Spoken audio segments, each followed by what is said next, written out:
কাকা আসসালামু আলাইকুম। ওয়ালাইকুম আসসালাম। কাকা ভালো আছেন?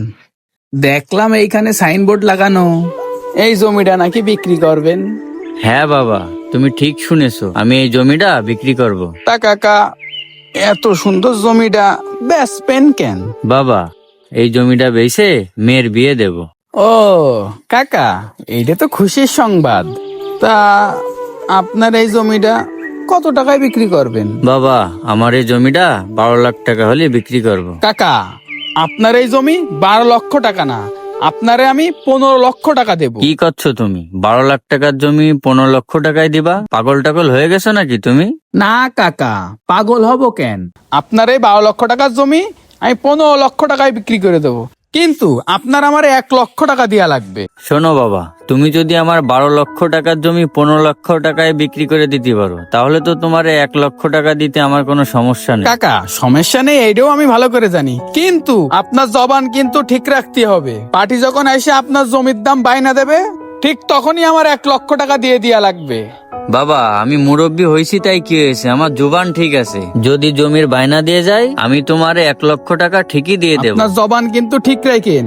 আমার কাছে কারেন্ট পার্টি আছে, উনি আপনার জমিটা নেবে। জমিটার টাকা যদি বাইনা দিয়ে দেয়, আপনার কিন্তু আমার 1 লক্ষ টাকা দেওয়া লাগবে। আচ্ছা বাবা, ঠিক আছে, তুমি পাঠি নিয়ে আসো। পাঠিরা যদি বায়না দিয়েই দেয়, তাহলে আমি তোমার 1 লক্ষ টাকাই দেবো। আচ্ছা কাকা, ঠিক আছে, পার্টির এখনই আমি ফোন দিচ্ছি। ওই যে কাকা, পার্টি চলে আসে। স্যার, এই পাশে চলে আসেন। আচ্ছা, আসতেছি। স্যার আসসালামু আলাইকুম। এই স্যার হইতে না, স্যার আমি। ও স্যার, আসসালামু আলাইকুম। ওয়ালাইকুম স্যার আসসালাম। তাহলে আসেন। স্যার, এই যে সেই জমিটা, এই জমিটার কথাই আপনার আমি বলিলাম। স্যার, এই জমি দেখে ভালো মনে হচ্ছে না, এই জমি নেওয়া যাবে না। এই তুমি চুপ থাকো। হ্যাঁ ভাই বলেন, এই জমির দাম কত যাচ্ছেন? স্যার, এই জমির দাম বেশি না, মাত্র 20 লাখ টাকা চাচ্ছে। স্যার, জমির দাম 20 লাখ টাকা বেশি হয়ে যাচ্ছে, এই জমি নেওয়া যাবে না। না, এই জমির দাম বেশি যাচ্ছেন, এই জমি নেওয়া যাবে না। স্যার, জমির দাম বেশি চাচ্ছি নে, আপনি যদি নেন তাহলে একটু কম রাখা যাবে না। কম কত রাখা যাবে না বলো? স্যার, আপনি হইলেন নিজের লোক, ওই আপনার জন্য 15 লক্ষ টাকা রাখা যাবে না। স্যার, 20 লাখ টাকার জমি 15 লক্ষ টাকা রাখছে, জমিটা নিয়ে নেন। আচ্ছা ঠিক আছে, আপনার জমি 15 লাখ টাকাই নেব। স্যার, তাহলে তো ভালোই হয়। আর ইনি আমার আপন চাচা, জমির অরিজিনাল মালিক, তাহলে তার সাথে আপনি কথা বলেন। ও আচ্ছা, এই জমি আপনার। তা কত টাকা বায়না দিতে হবে আপনার? স্যার, জমি নেবেন ভালো কথা, তা আপনার যেই কয় টাকা মন চায় আপনি সেই কয় টাকা বায়না দিয়ে যান। আচ্ছা ঠিক আছে। এই আমার কাছে তো কোনো ক্যাশ টাকা নেই, তা তোমার কাছে কি কিছু ক্যাশ টাকা হবে? স্যার, আছে তো 50,000 টাকার মতো, কিন্তু ওই টাকা দিয়ে আপনার ভাবির নিয়ে কক্সবাজার যাবো। এই কক্সবাজারে পরে যেয়ে নে, টাকাগুলো আমারে দাও, জমির বায়নাটা দিয়ে নি। আচ্ছা ঠিক আছে স্যার, দিচ্ছি। চাচা, এই যে এখানে 50,000 টাকা আছে, এই নেন 50,000 টাকা রাখেন। হ্যাঁ, ওই 50,000 টাকা রাখেন, 2 দিন পরে স্যারে নিয়ে আসে সব টাকা দিয়ে জমি রেজিস্ট্রি করে নেবানে। আচ্ছা ঠিক আছে স্যার, তাই করেন। তাহলে চাচা আপনারা থাকেন। আচ্ছা স্যার। স্যার তাড়াতাড়ি চলেন, আবার ওইদিকে অফিসের সময় শেষ হয়ে যাচ্ছে। বস, রায়নের কাজ দিয়ে ভুল কাজ করেননি তো? ও তো এখনো আসেনি, দেখেন টাকা নিয়ে ভেঙে গেছে কিনা। এই তুই চুপ থাক, রায়হান ওরকম ছেলে না, রায়হান ঠিক সময় চলে আসবে। চাচা দেন, এবার আমার টাকাটা দেন। তোমার আবার কিসের টাকা? ও চাচা, এখনই আপনি ভুলে যাচ্ছেন?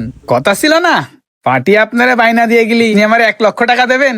ও বাবা, বয়স হয়ে গেছে তো সবকিছু মনে রাখতে পারি না।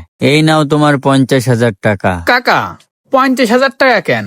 আর 50,000 টাকা কই? বাপ, তুমি তো দেখলেই ওরা 50,000 টাকা দিয়ে গেছে। এই 50,000 টাকা রাখো, পরে যখন ওরা টাকা দিয়ে যাবে আমি আবার তোমারে 50,000 টাকা দিয়ে দিবা। কাকা, অত কথা আমি শুনবো না।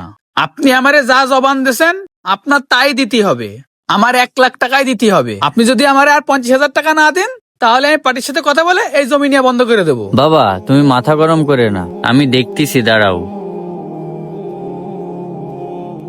বাবা, আমার কাছে এই 50,000 টাকাই ছিল বিয়ের জন্য, এটা তুমি রাখো। কাকা, এবারটা ঠিক আছে, আমি আসি। পার্টি 2 দিন পরে আসে টাকা দিয়ে আপনার জমিটা রেজিস্ট্রি করে নিয়ে যাবেন। তাহলে আপনি থাকেন। আসসালামু আলাইকুম। ওয়ালাইকুম আসসালাম। বস, সময় তো অনেকক্ষণ হয়েই গেছে, আসলে তো এতক্ষণ চলেই আসতো।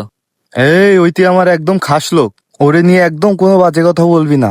দেখ, ওই দেখ, রায়হান চলে আইছে। বস আসসালামু আলাইকুম। ওয়ালাইকুম আসসালাম। বস আজকে তো ভালো দান মারলাম, এই যে আপনার টাকা। সাব্বাস বেটা সাব্বাস। বস, গাড়িটা তো ওই লোকের কাছে ওষুধ কেনার কথা কয়ে নিয়ে আসলেন, তা গাড়িটা আর ফেরত দেবেন না? এতদিন আমাদের সাথে এই শিখলি? বস গাড়িটার কাছে চাই নিয়ে আসে ওরা ফেরত দেওয়ার জন্য? গাড়ি ওরা ফেরত দেওয়া হবে না বস। এইখানে আর বেশিক্ষণ থাকা যাবে না, যে কোনো সময় গ্রামের লোকজন চলে আসতে পারে। তাড়াতাড়ি এখান থেকে কেটে পড়তে হবে, আমাদের অন্য জায়গা দেখতে হবে। ঠিক আছে তাড়াতাড়ি চলো।